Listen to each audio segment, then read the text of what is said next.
Coming up on the Carter Cadence. How do you as a coaching staff handle the elevation of expectations now? Because people are expecting region titles.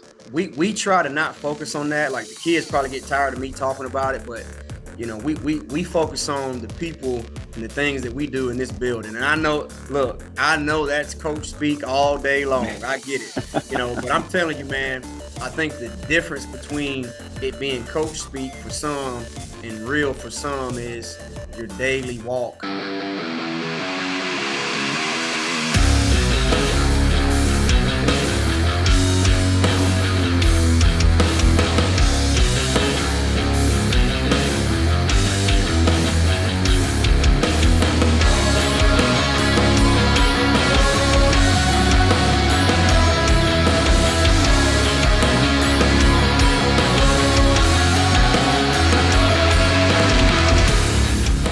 Now talking with Central head football coach Umbrah Brown. Coach, thank you so much for joining us on the Carter Cadence. I appreciate you taking time for us. Man, it was an easy yes, man. I'm glad to be on. Yeah, so, take me through the journey of, now going into year 3 of being back at your alma mater. Take me through the journey of going from 2007 graduate of Central High School to now being the head football coach here in 2025 at your alma mater. Yeah, man, it's a kind of a unique story, not a very common story.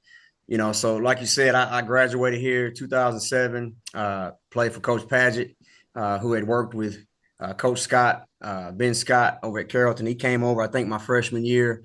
And so he coached me all 4 years, graduated, and didn't really know what I wanted to do with my life other than I wanted to be around football somehow, some way. And so, like a lot of kids at that time, you're trying to figure out your college football aspirations. I had some of my best friends go out and play college ball. I had some super small school opportunities that I let my pride get in the way, and I kind of turned down and told myself I was going to go walk on. So I went to Valdosta State. For a year.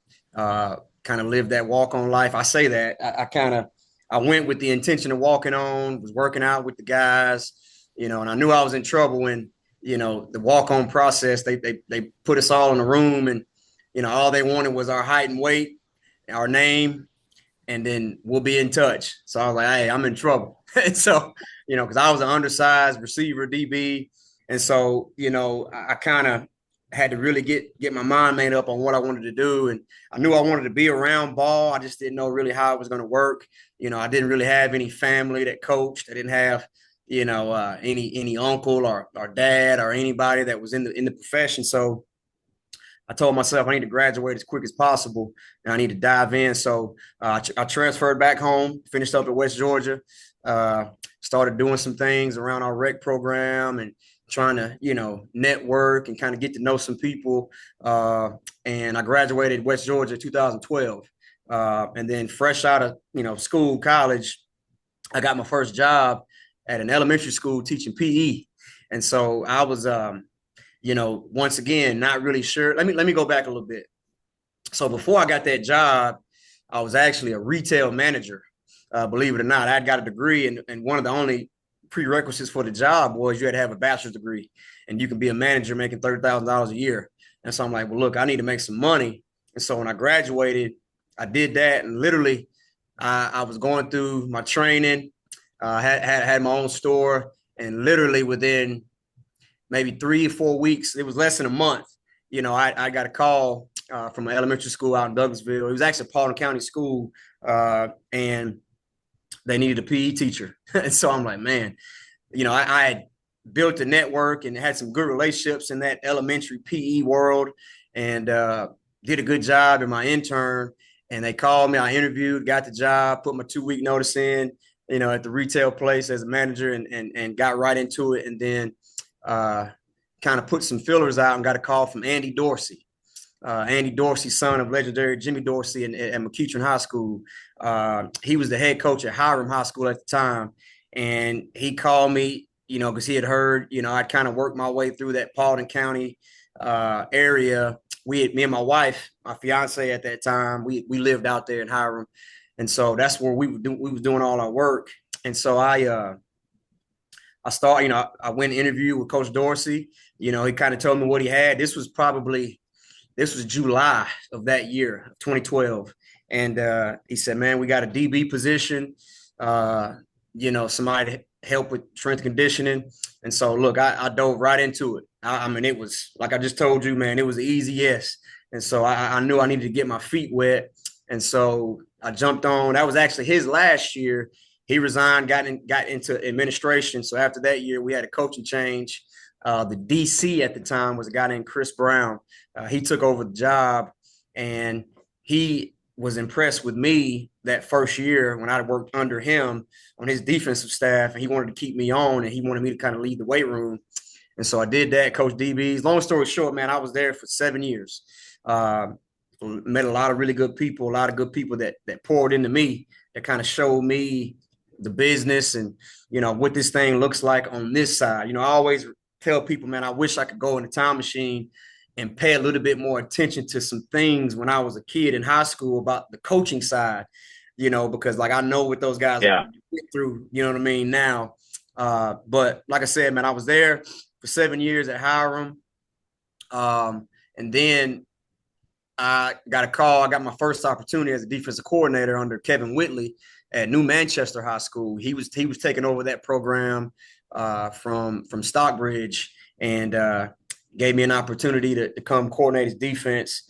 And little did I know, and I'm gonna tell you, like, I worked with Coach Whitley for about 6 months, and it was phenomenal. We were gonna flip the program. We had a great plan in place, and then we come in after the July dead week, and he calls a meeting at 7:30 before that first day after that second dead week, and all the coaches out there know when the head coach calls for an impromptu early meeting, that usually means somebody's going to get a tail chewing, or somebody's about to leave. And so he tells us that he's going to take the Georgia Southern job to go coach the cornerbacks out in Georgia Southern. So I'm like, man. And so I'm like, I'm already contracted in. The ink on my contract wasn't even dry yet, but I was already locked in and excited. And so Cedric Jackson ended up getting the job. He was the longest tenured guy there. He had been to DC there before. And so there was a lot of learning in that 1 year at New Manchester. And then fast forward, I got an opportunity to go be the DC at Paulding County. That's when Smile Munnon was there, Van Spence, who I owe a lot to, man. He hung the moon, man, to try to get me back over there. We had coached against each other. And one of my close coaching buddies, Trent Thompson, he was the OC there at the time. We had worked together at Hiram. So, it was easy for me to, look and say these guys kind of measure up to what I want to, be a part of. And so went there for 3 years. 2 years. And then that third year, going into that third year, Coach Spence had stepped down, and I'm looking around. I'm like, man, we got 23 seniors coming back next year, and I feel like, man, we can be good next year. We just got to change a couple of things. And luckily, those kids that kind of knew how I like to run things and how I worked in the weight room and ran the defense, and we did a lot of really good things. We had a really good staff that year, a lot of good coaches on that staff, and so we felt like it wasn't going to be a complete uphaul. But long story short, interviewed for that job and got that job, and now we're off and running. Before I can blink, I'm I want to say, how old was I? I think I was 30 years old, got that job. No, I'm sorry, 31, got that job. And I'm like, I'm drinking out of a fire hose, right? It's like, man, and a lot of guys out there know, like, you get that first, you think what this chair entails until you actually are in this chair. And so a lot of trial and fire. But one thing I knew, we had really good kids. I had some phenomenal men on that staff that I retained from the previous staff. I brought in a mentor of mine to be my DC, Coach Brown, who I had mentioned before, who I'd worked for. And now that the tables were turned, and so it was awesome. He helped me along the way. And then we were able to, have a pretty good year. Went 6-5, got to the playoffs for the first time in a while at that school. And most people in this area know it's hard to win there. and so we had kind of changed the culture in 12 months. And, those kids, man, they bought in, they ate up everything we fed them. And like I said, we had a good year. And then we're going into the off season, ready to kind of build off that foundation that we laid after that first year. And then I get a call from Mr. Edwards, who's the principal here at Central, and I'd always kind of, I think every coach at some point in time has thought about what it would be like to go back to his alma mater, whether they would actually do it or not, whether they have done it or not, whether a lot of guys still are. Everybody's thought about it. But we just, I didn't really know what it was going to entail. And so I kept up with it from afar. The commitment to excellence from the board, when you look at the schools and when you look at it from kind of the outside looking in, I knew that things were different than it was from when I went here, in a good way. And so I knew the resources were there. And so I kind of did my research, man, talked to some people I love and trust. And, long story short, man, got the job and we hit the ground running. And like I said, man, we've had success because of the people in the building and outside the building in our community. I mean, it's been phenomenal, man. It's been a whirlwind. And I can't say that I'd always planned on coming back home, but God just kind of led me this way, and we've been able to hit the ground running. Yeah, a couple of things stuck out to me as you were talking there. First and foremost, I think, Carroll County schools, you talked about just the school system's commitment to athletics, especially a football standpoint. All four programs out of Carroll County making the playoffs last year. Villarica, Central, Bowden obviously doing what they've been doing, and Temple having a record-breaking year. Right. Pretty incredible to see the support that all four high schools get in that area. I mean, the facilities are unbelievable at all four high schools. It's pretty amazing. Yeah. And then something you said kind of paralleled into another question I wanted to ask you, though. You look the last couple of your first 2 years, you win 2 region titles. There is an elevation of expectations, especially considering who you have coming back. You got quarterback back who's been really good. You've got Notre Dame committed running back. How do you as a coaching staff handle the elevation of expectations now? Because people are expecting region titles. Right. Well, we hardly ever talk about external things, external factors and expectations. We know they're there. That's part of being a competitor. People are, it's like my mom told me, you pray for rain, you got to deal with the mud. And so, that when you do well, that bar is going to raise. But we try to not focus on that. Like, the kids probably get tired of me talking about it, but we focus on the people and the things that we do in this building. And I know that's coach speak all day long. I get it, but I'm telling you, man, I think the difference between it being coach speak for some and real for some is your daily walk. We try to, one of the things we hang our hat on is being where our feet are. And so we feel like if we do the things we're supposed to every day, then the result will take care of itself. But our kids know. I mean, our kids look at the rankings, they look at the projections, they look at all the, nowadays you have so many different external measures that these kids see, but we really try not to focus on a ton of that stuff. I tell them, man, we got to be where our feet are, and we got to win today, and I think when you get kids that buy into that, and we've had that, that first year, that group of kids, man, because coming in, there was a lot of good things that were going on. We just felt like there were some things that needed to be revitalized, a standard, so to speak, on how we do things and everything that we do. And those kids, they bought into it and they believed, because a lot of times it's about, and I tell our coaches this all the time, it's about what type of environment you create for those kids, and we're big on accountability. So we try to hang our hat on a couple of core values, being tough, being disciplined, being a family, all the stuff that a lot of guys talk about. But we try to really focus on those things, and then we let the chips fall where they fall. Don't get me wrong, we want to win every game. I think we've lost 4 games in 2 years here, and I probably think about those 4 losses more than the wins, to be honest with you. And you know how that goes. But our kids know, man, we try not to put any extra expectations on them, because the ones that matter are kind of our expectations. But being in this county, like you said, you can't really help but be around it, because as you mentioned before, we Bowden's had a good run. Villa Rick is on the rise. I think Coach Barron does a great job. Coach Nix does a great job over at Temple. There's a lot of good things going on in this county, and the support from up top is big time. And we know that expectation raises. We're not fools, but we try not to really lock in and focus on that, because we feel like if we take care of our business, and be where our feet are, we'll be okay. Tell me about how navigating from your first to second year, the region realignment. Yeah. I thought Central got kind of dealt a weird hand. I'll call it. You go from playing against teams that you pretty much consistently, the program Central pretty much consistently played for several years, Right. kind of being placed in the Northwest Georgia area to play in schools, and all of a sudden you're South, and it's teams you've never really played much.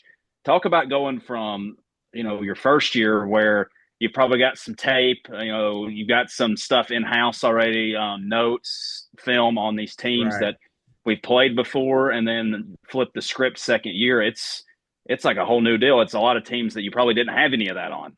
Yeah, no doubt. We knew coming in that first year, we were in that North region where we're playing your, Cedar Towns, your Sonoravals, your Northwest Whitfields, those schools, Heritage. And so, and then, Cedar Town coming off a state championship run that year. And we knew that they were kind of the team to beat that year going into year one here. And so a little bit different brand of ball, that would probably be the first thing that stands out. To now we're in the region where you got some Clayton County schools, and you got, Stars Mill and Harris County. And, we're kind of in that odd area where we're the only school in this area that's our size. And so we know we're either going to be, they're going to put us in the South region or North region, and it's just a matter of where we fall. But the biggest thing was just, I think we're in a faster region right now.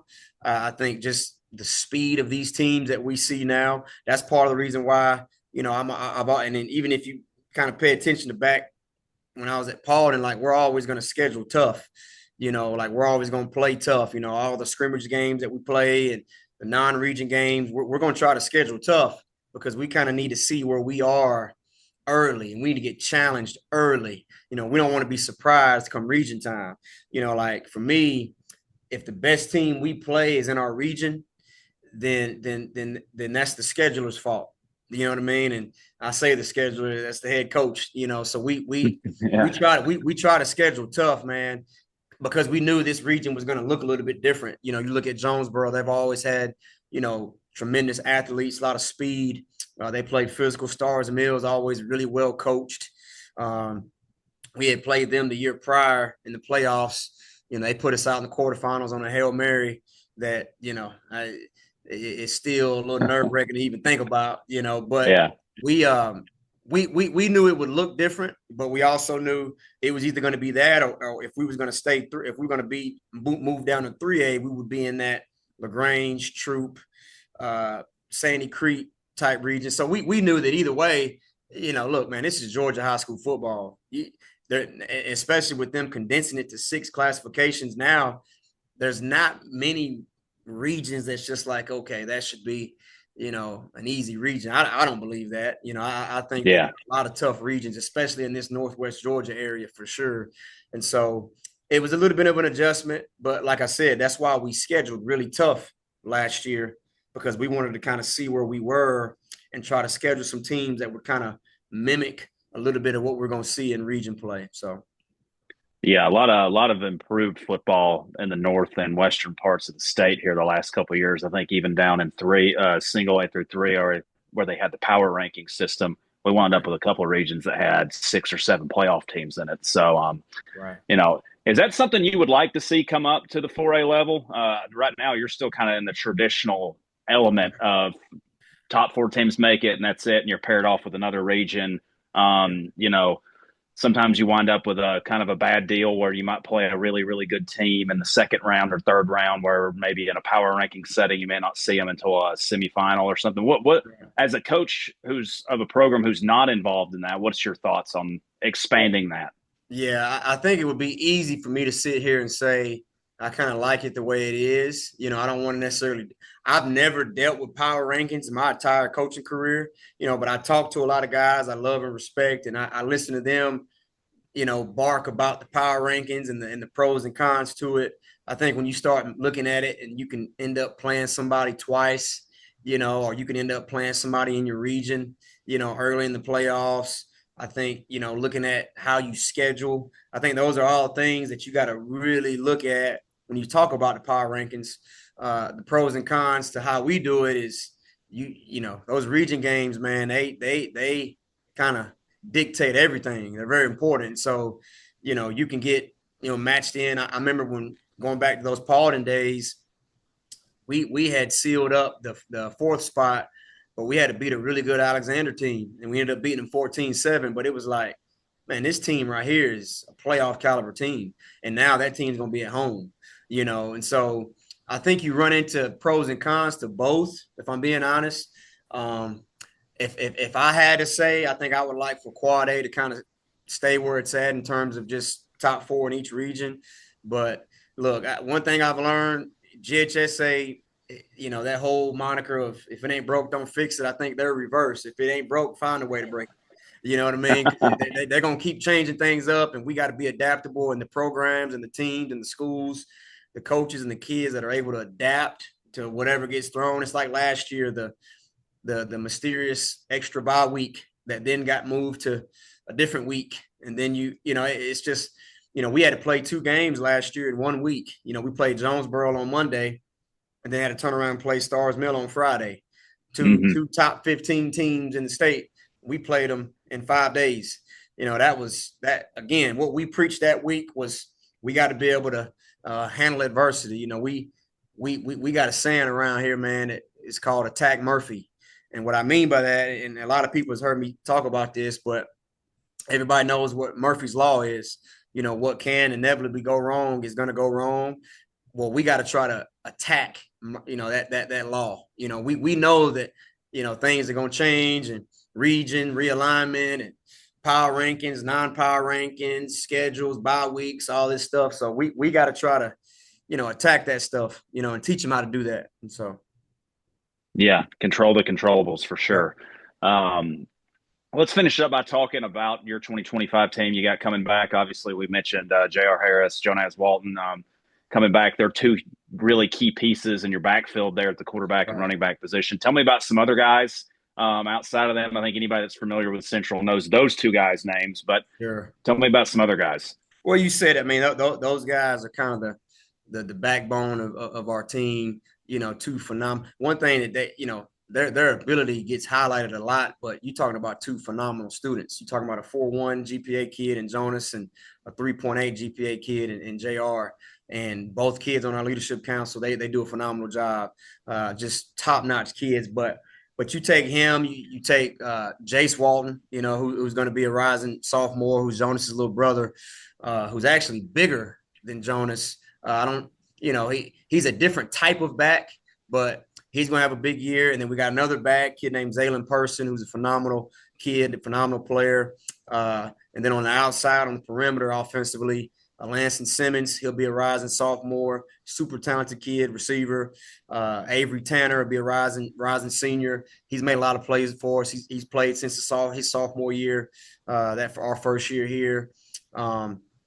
There's a couple kids up front, Tate Crowder, Big Sam Walker. Offensively, we feel like we got a lot of key pieces that I think are going to have big years for us. And then you turn over on the defense side of the ball, we got a lot of pieces that we're going to have to pick up. We graduate 8 seniors off that group from last year. But, you look at Tyler and Tyson Rochester, two kids that are going to be juniors next year who play that strong safety nickel type player for us. They're going to have great years. You're going to hear their names a lot. Really good players. They're actually twins, and they literally play the same position. It's crazy. And they've had literally the same injury and surgery the last 24 months. Like Are they identical twins? Identical twins. Oh gosh. Yes. They're about Wait, what numbers are they? What numbers are they? They wear number this year. They're changing their number. They're gonna wear number 3 and number 4. So they're one number apart too. So yeah, that's it, man. It's crazy, man. And they literally are identical twins. They're gonna have great years, man. You know, they look the part. Another kid I forgot to mention that's gonna play both sides for us is a kid named Jake Ivester. He's, I think, a sleeping giant in this area.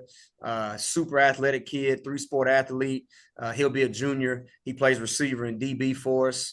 And so we got a few pieces that got some shine, you know, on Friday nights that are going to get more opportunities this year. But like I said, man, it's, you know, that stuff last year don't matter. We got to go get it now, you know. And so we try to preach that to our guys, and they'll be ready to roll. Coach Umbrah Brown from Central High School, talking about his team and the program as they continue to, you know, progress here. Coach, I think it's going to be an exciting year. You're definitely one of the teams we've got highlighted as kind of must-watch action this year. We're excited to see what the Central Lions can do. We appreciate you joining us on the Carter Cadence. Man, I appreciate it. You guys do a phenomenal job. I think since you came on and been a part of this deal, I think, maybe last year was your first year, I believe, if I'm not mistaken. You know, I try to pay attention, man. You know what I mean? And you guys do a great job with coverage. Lord knows our kids need it. These coaches in this area need it. I think it don't go unnoticed, so we definitely appreciate you guys. All right, Coach. Thank you for joining us. Appreciate it, buddy.